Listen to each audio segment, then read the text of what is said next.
Hi guys! Just a quick update. So, finally makakapagbalik na ako ng exercise but slowly lang kasi kaka-recover ko pa lang. And I would like to tell you na yung period ko on the first day ay sumunod na on the second day hanggang ngayon. So, according kay nurse ko dun sa health center, kapag nagdugo pa daw ako the next following day, I need to go back to my OB for check-up, proper check-up. At since sabi ni Nurse Ken na pag regular lang yung dami ng dugo, para lang din ako nag-regular na menstruation kasi sumasakit din ang puson ko at the same time. So I think nasa stage na ako ng period ngayon kasi nga nakaka-help nga yung slim shot natin na ma-regular yung menstruation natin. So now, magba-back to exercise na ako and medyo maliit na yung tummy natin, guys. So this is from Hottie Diary Drawstring. This one, I bought this one if you could still remember. Nang nag-shopping kami kasama sila Rielin at mga nanay sa Uniqlo. And I would like to add this one. Siguro pang over na. Over na ba kung idadagdag ko pa to? Dili ka. Para mas lumiit lalo. Kasi parang feeling ko na-shape yung body ko with this. In addition sa gusto ko sana mag-plank din ngayon para totally lumiit na talaga yung chan ko. As in like, lumabas na yung dati kong abs.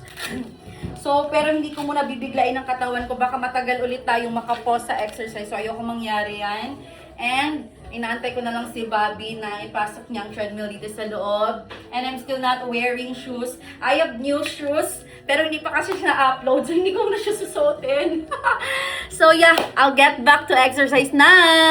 30 minutes lang muna daw si Mami ngayon. Para hindi mabigla. Hindi na muna mag 1 hour. Ah.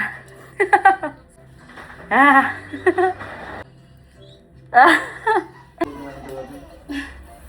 Ikaw naman naglagay niyan eh. You wanna walk also langga? Here's a treadmill.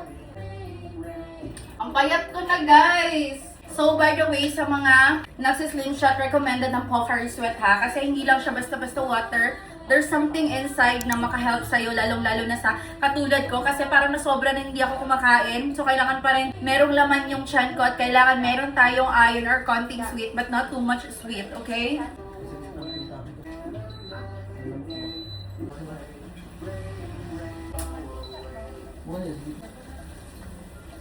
Level 2.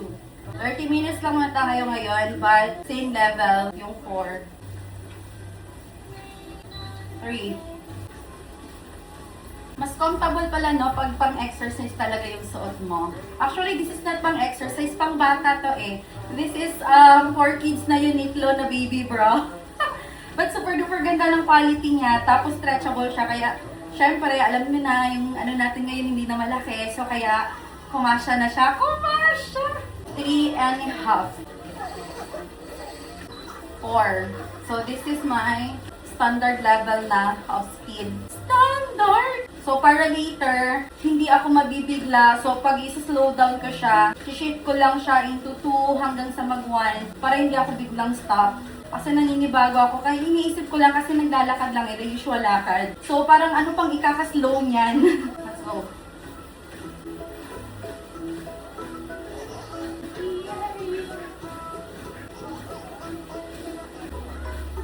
Na.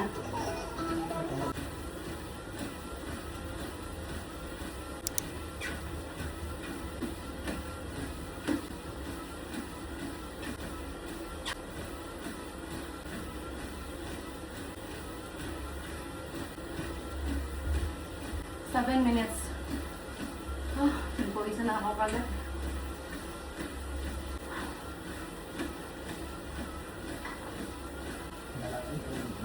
Finally, pinagpawisan na ako ulit. Thank you. Super love it. So, malapit na tayong matapos for yung speed ko. And of course, nakikita dyan kung ilang minuto na. Yan, 30 minutes lang muna tayo ngayon para hindi tayo mabigla.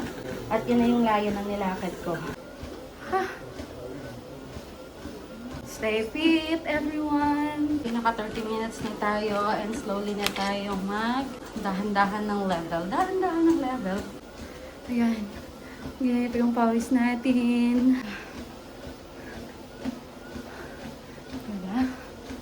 Oh, very satisfying. So, So, slowly na tayo mag-change. Okay, from 4 to 3.50. 2, 1. Very, very slow. 32 minutes. And we're done. Up. This is my pawis. Okay. Tawid tayo sa arkatawid. This is my pawis. Okay. Okay. So, hold on. I'll put you here. Okay. So, this one is nabili ko lang matagal dito sa TikTok shop noong after giving birth. And if I could still remember, parang may nabigyan din ako nito. Same color. And this one is yung sa Hati Diary pa rin. Okay. This one from Hati Diary. Tignan niya guys. Wala na yung bilbel. Medyo may maalog-alog pa siya onte. Hindi talaga siya yung firm. Pero darating din tayo dyan. So, I'm gonna take a bath na. Bye!